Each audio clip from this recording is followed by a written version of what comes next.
My name is Tyler, and this is the story of how a camping trip with my college friends turned into the most transformative experience of my life. It was late September, senior year, and 6 of us decided to take one last adventure before graduation and real life took over. We'd rented a campsite in the Adirondacks, 2 nights of hiking, campfires, and pretending we knew how to survive in the wilderness. The group was the usual crew: me, my roommate Jake, our friends Marcus and Devin, and 2 guys from our dorm floor, Chris and Liam.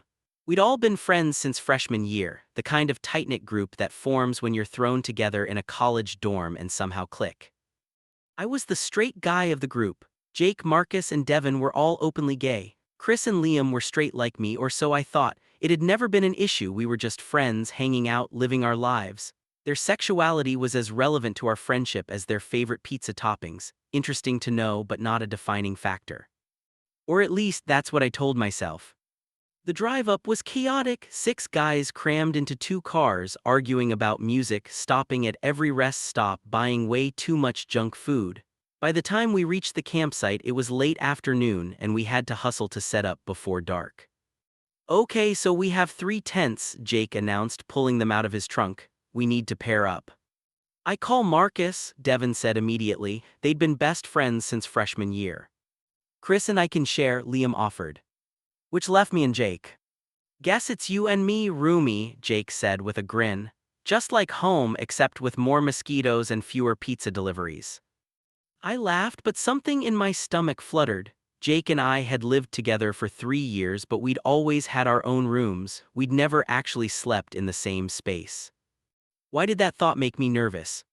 We spent the evening hiking, cooking hot dogs over the campfire, burning most of them, and telling increasingly ridiculous stories.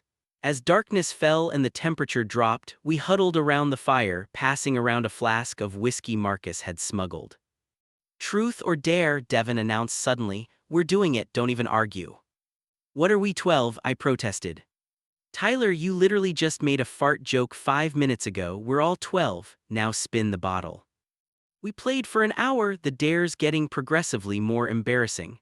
Marcus had to call his ex and declare his undying love. The ex hung up laughing. Devin had to do the worm across the campsite. Chris had to sing "I Will Always Love You" in full Whitney Houston glory. Then the bottle landed on me, pointing at Jake. "Truth or dare, Tyler?" Jake asked, his eyes glinting in the firelight. "Truth," I said. I'd learned never to choose dare when drunk. "Okay, truth. Have you ever been attracted to a guy?" The campfire suddenly felt very quiet. Everyone was looking at me. "What? No, I'm straight," I said automatically. "That wasn't the question," Jake pressed. "I didn't ask if you're straight. I asked if you've ever been attracted to a guy, like, objectively found one attractive." I thought about it. There'd been moments, a actor in a movie, a guy at the gym, even some of our friends, where I'd noticed someone was good looking, but that was just aesthetic appreciation, right? "I mean, I can recognize when a guy is attractive," I said slowly, "but that's not the same as being attracted to them." "Interesting answer," Marcus said with a knowing smile. "What's that supposed to mean?" "Nothing, just interesting." He took a swig from the flask. "Your turn to spin." The game continued, but I couldn't shake the feeling that something had shifted, and I kept catching Jake looking at me with an expression I couldn't quite read. Around midnight, we finally called it a night. Everyone stumbled to their respective tents and Jake and I crawled into ours. The tent was small, definitely meant for cozy sleeping. Our sleeping bags were side by side, barely any space between them. In the darkness, I could hear Jake's breathing, feel the warmth radiating from his body just inches away. "Tyler," Jake's voice was quiet. "Yes." "Did my question bother you, earlier, about being attracted to guys?" "No, it's fine. Why?" "You just seemed, I don't know, uncomfortable." "I wasn't uncomfortable, just caught off guard." I paused. "Why'd you ask?" He was quiet for a long moment. "No reason, just curious." But it didn't feel like no reason. It felt significant, weighted with something unspoken. "Jake. Hem. Can I ask you something?" "Sure." "When did you know that you were gay?" He shifted in his sleeping bag. "Pretty young, actually, maybe 13 or 14. Why?" "Just wondering, like, was it obvious, or did you have to figure it out?" Bit of both. I knew I was different from other guys, wasn't interested in girls the way they were, but I didn't fully accept it until college when I could finally be myself. Was it scary coming out? Terrifying but also freeing. Tyler, why are you asking me this? I don't know, that question you asked earlier, it got me thinking about stuff. What kind of stuff?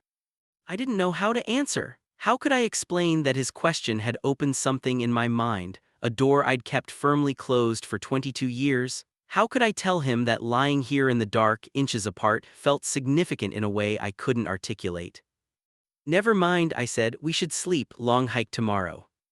Okay, but Tyler, if you ever want to talk about anything, I'm here, you know that, right? I know, thanks, man. We fell silent, but I didn't sleep. I lay there in the dark, listening to Jake's breathing even out, feeling the warmth of his body so close to mine and wondering why my heart was racing. The next morning, we woke up stiff and cold, stumbling out of our tents to find Devin already making coffee over the camp stove. Rise and shine, campers, he announced cheerfully. We've got a 10-mile hike ahead of us and I made coffee that could strip paint. Who wants some? The hike was beautiful, fall colors everywhere, crisp air, stunning views from the peaks, but I was distracted, hyper-aware of Jake hiking next to me, the way his shirt clung to his shoulders when he climbed, the sound of his laugh when Marcus told a terrible joke, the way his eyes crinkled when he smiled. Stop it, I told myself, you're noticing your friend is attractive, that's normal, that's not anything. But it felt like something. Around noon, we stopped for lunch at a clearing with a view of the valley below. As everyone sprawled out on rocks, eating sandwiches and trail mix, Liam brought up the game from last night. So Tyler, he said casually, you never really answered Jake's question about being attracted to guys. Because there's nothing to answer, I'm straight. Yeah. But you said you can recognize when a guy is attractive, Marcus pointed out. So who do you think is attractive, like, objectively? Everyone was looking at me now and I felt my face heat up. This was a trap. If I said no one, I'd sound defensive. If I admitted anyone, I'd be opening a door I wasn't sure I wanted to open. I don't know, Chris Hemsworth, I offered weakly. Everyone thinks Chris Hemsworth is attractive, Devin said dismissively. That's like a freebie, what about someone you actually know? This is a weird conversation, I said, standing up. I'm going to go pee. I walked off into the trees, trying to calm my racing heart. Why was this bothering me so much? Why couldn't I just laugh it off like a normal straight guy would? Because maybe you're not as straight as you think, a voice in my head whispered. I pushed the thought away and went back to the group. That afternoon, the weather turned. Dark clouds rolled in fast and we were still 2 hours from camp when the rain started. We need to get back now, Jake yelled over the wind. This is about to get bad. We practically ran down the trail, but the storm caught us before we made it. Thunder boomed, lightning cracked across the sky, and the rain came down in sheets. By the time we reached camp, we were soaked through and shivering. Everyone inside tents, Marcus commanded. Get out of wet clothes, get into sleeping bags, try to stay warm. Jake and I dove into our tent, stripping off our soaked clothes and digging through our bags for dry ones. In the chaos, we kept bumping into each other, elbows, shoulders, hands accidentally brushing. Sorry, I muttered for the third time. It's fine, small space. Jake pulled on a dry shirt. God, I'm freezing. Me too, my teeth were chattering despite the dry clothes. Outside, the storm raged. Thunder shook the ground. Rain pounded the tent. We could hear the others in their tents, voices muffled but present. We should probably get in our sleeping bags, Jake said. Body heat will help us warm up faster. We climbed into our respective bags, but I was still shivering violently. The temperature had dropped dramatically and the wet chill had seeped into my bones. Tyler, you're shaking like crazy, Jake observed. Come here. What? We should combine our sleeping bags, share body heat, it's basic survival. I'm fine. You're hypothermic, stop being stubborn. He was right, I was dangerously cold, so I reluctantly unzipped my sleeping bag and Jake did the same. We zipped them together, creating one larger bag and climbed in together. The change was immediate. His body heat surrounded me and slowly the violent shivering began to subside. Better, he asked. Yeah, thanks. We lay there in the semi-darkness, the storm raging outside, our bodies pressed together in the confined space. I could feel every point of contact, his arm against mine, his leg brushing my leg, his breath on my neck. And something in me just cracked open. All the denial, all the deflection, all the years of telling myself I was straight, it all fell away in that moment. Because lying there with Jake, feeling his warmth, his closeness, I couldn't pretend anymore. I was attracted to him, had been for a while maybe, and this realization was both terrifying and somehow inevitable. Jake, my voice was barely audible over the storm. Yes. Can I tell you something? Of course. I think I've been lying to myself about a lot of things. He shifted slightly and I could feel his attention focus on me. What do you mean?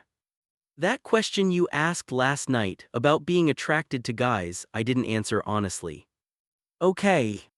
The truth is, I have been attracted to guys, I just never let myself acknowledge it. I'd notice someone and immediately shut down that thought, tell myself it was just aesthetic appreciation or whatever, but it was more than that. Tyler.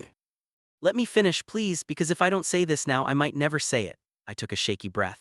I'm attracted to you, Jake, have been for a while, I think. Maybe since we became roommates, maybe longer. And I know that's probably really weird and uncomfortable for you, and I'm sorry if I'm making things awkward, but lying here with you right now, I can't keep pretending I don't feel what I feel. The silence that followed felt eternal. The storm raged around us, but inside the tent, everything was still. You're attracted to me, Jake said finally, not a question, just a statement. Yes, and I don't know what that means about my sexuality, if I'm bi or gay or just confused, but I know what I feel is real. How long have you known? That I'm attracted to you specifically, since last night when you asked that question, but I think part of me has known for a while and just refused to see it. Another long pause, then, can I tell you something? Okay. I've had feelings for you for over a year, since sophomore year actually, but you were straight so I never said anything, I just dealt with it, tried to be a good friend and not make you uncomfortable. My heart stopped. You have feelings for me. Yeah, pretty intense ones, honestly. That's why I asked that question last night. I was testing the waters, I guess, trying to see if maybe, possibly you might feel something too. And I gave you the most defensive straight guy answer possible. You really did, I could hear the smile in his voice. But then you spent all day today acting weird and asking me questions about coming out, and I thought maybe I was reading signals that were actually there. We were facing each other now in the dim light, inches apart. So what happens now? I asked. I don't know, Tyler, I don't want to pressure you, you're still figuring things out. Kiss me. What? Kiss me, please. I need to know if this is real or if I'm just confused because we're in close quarters and there's a storm and everything feels intense. Tyler, if we do this, there's no taking it back. Our friendship will change. Maybe it needs to change. Maybe we've been dancing around this for too long. I moved closer. Jake, I'm scared out of my mind right now, but I'm also more certain about this than I've been about anything in a long time. He cupped my face, his thumb brushing my cheek. You're sure? I'm sure. When he kissed me, it was soft and careful, like I was something precious that might break. But as I kissed him back, it deepened, became more urgent. This was nothing like kissing girls. This was electric, consuming, right in a way I'd never experienced before. When we pulled apart, we were both breathing hard. Wow, I whispered. Yeah, wow, he smiled, and in the dim light he looked almost ethereal, still questioning if this is real. Not even a little bit. We didn't sleep much that night. We talked for hours about feelings, about sexuality. About what this meant for us. We kissed more, explored this new dynamic carefully and thoroughly. By the time dawn broke, I was exhausted and exhilarated in equal measure. The storm had passed, leaving everything wet and sparkling. When Jake and I emerged from our tent, the others were already up making breakfast. Morning, sleepyheads, Devin called. We were about to send a search party. We're fine, Jake said, and I caught the smile he tried to hide. Marcus studied us for a moment, then his eyes widened.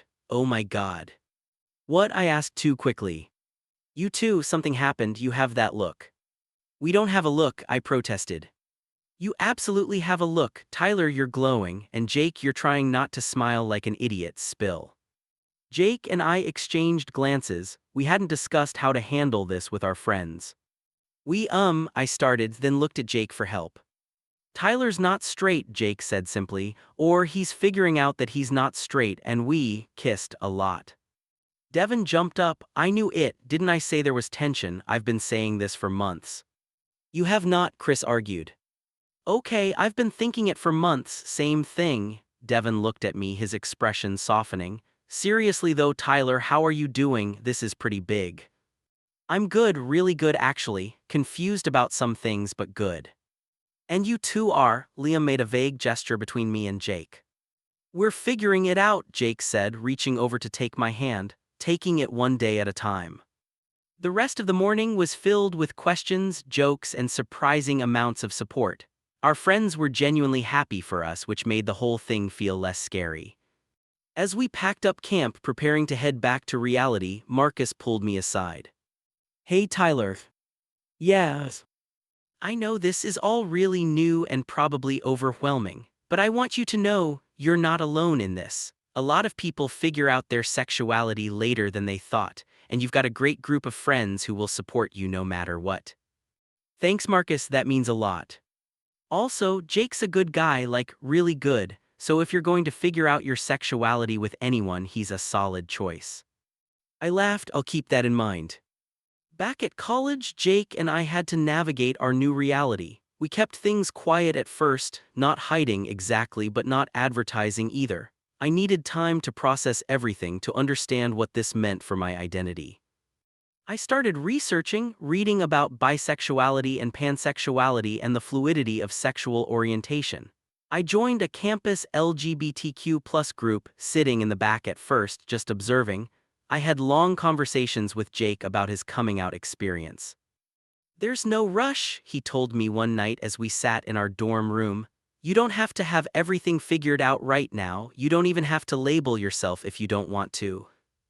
But I feel like I should know, like, am I bi, am I gay, am I something else?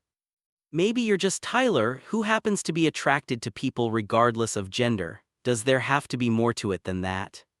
The simplicity of his answer was freeing. I didn't have to have all the answers immediately. 2 months after the camping trip, I decided to come out to my parents. Jake offered to be there with me for moral support. The call was nerve-wracking. I'd practiced what I'd say a dozen times, but when I actually heard my mom's voice, all my prepared words flew out of my head. Mom, Dad, I need to tell you something. I'm dating someone. His name is Jake and he's my roommate and I really care about him. Silence on the other end. You're dating a man, my dad said finally. Yes, and I know this is probably surprising because I've only dated girls before, but I've realized I'm bi, or pan. I'm still figuring out the exact terminology, but the important thing is that I'm happy and Jake is amazing and I wanted you to know. More silence, then my mom spoke, her voice thick with emotion. Tyler, honey, we love you. This doesn't change that. We might need some time to adjust, but we love you. Really? Really, can we meet Jake? Officially, I mean. Relief flooded through me. Yeah, I'd like that. The call went better than I'd hoped. My parents were confused and had lots of questions, but they were trying. That was all I could ask for. The first year. Jake and I's first year together was a whirlwind of firsts. My first pride parade, my first time holding a guy's hand in public, my first time being part of the LGBTQ+ community instead of just an ally. It wasn't always easy. I dealt with biphobia from both straight and gay communities, people who told me I was just confused or going through a phase.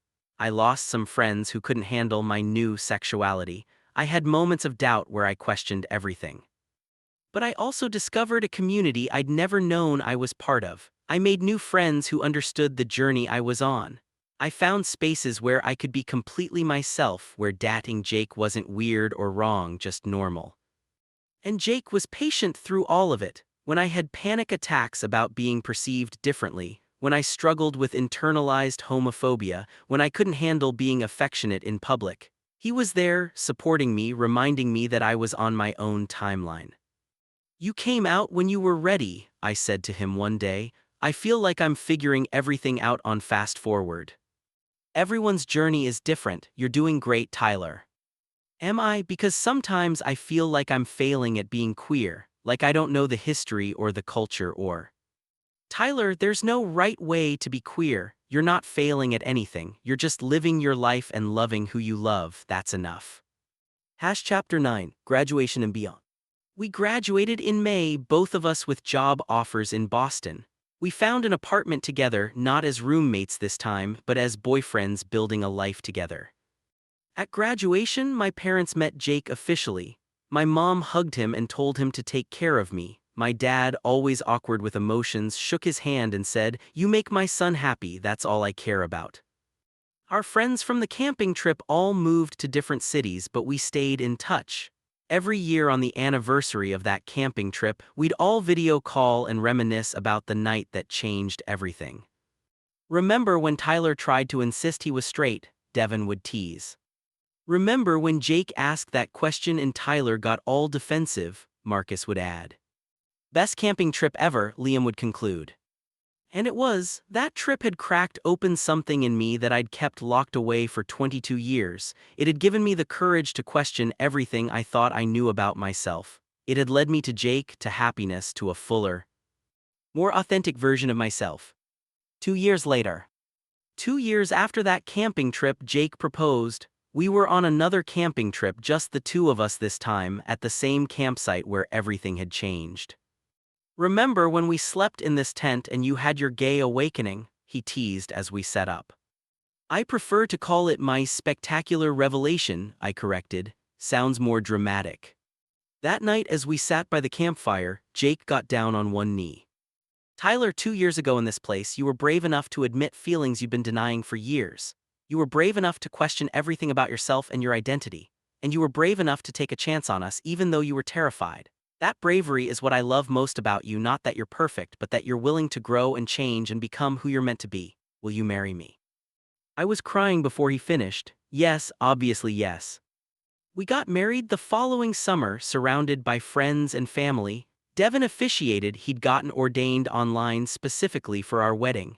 Marcus and Chris were Jake's groomsmen. Liam and our other college friends filled the seats. My parents were there, sitting in the front row, my mom crying happy tears. Jake's parents too, fully supportive and welcoming. As I stood at the altar watching Jake walk down the aisle, I thought about that scared 22-year-old who'd insisted he was straight despite all evidence to the contrary. Who'd been so terrified of examining his own feelings that he'd spent years in denial. I wanted to tell that version of myself, it's okay to not know everything about yourself. It's okay to question and explore and change your mind. It's okay to realize that the identity you've built doesn't fit anymore. Because on the other side of that fear is freedom, and love, and a life more authentic and fulfilling than anything you could have planned. 5 years later. It's been 5 years since that camping trip, 5 years since the night that changed everything. Jake and I are still in Boston. We have a dog now, a goofy golden retriever named Scout who thinks he's a lap dog despite weighing 70 pounds. We host dinner parties and game nights. We go camping every fall religiously. I'm out to everyone in my life now. It's not a big deal anymore, just a fact like my job or where I grew up. I don't introduce myself by my sexuality, but I don't hide it either. I've come to understand my identity better. I'm bisexual, attracted to people of multiple genders. Sometimes I'm more attracted to men, sometimes to women, sometimes it doesn't matter at all. My sexuality is fluid and I'm okay with that. People sometimes ask me if I regret not figuring this out sooner, if I wish I'd come out in high school or experimented in college earlier. And honestly, no. Because I figured it out exactly when I was supposed to. When I was mature enough to handle it, brave enough to explore it, and lucky enough to have Jake by my side. That camping trip taught me something important. Life doesn't follow a script. You can think you know exactly who you are and what you want, and then one night in a tent during a thunderstorm, everything can change. And sometimes, those unexpected changes lead you exactly where you're meant to be. From straight to spectacular, maybe, but more accurately from denial to authenticity, from fear to freedom, from questioning to knowing. And it all started with one camping trip, one friend brave enough to ask a difficult question, and one night that changed everything. The end.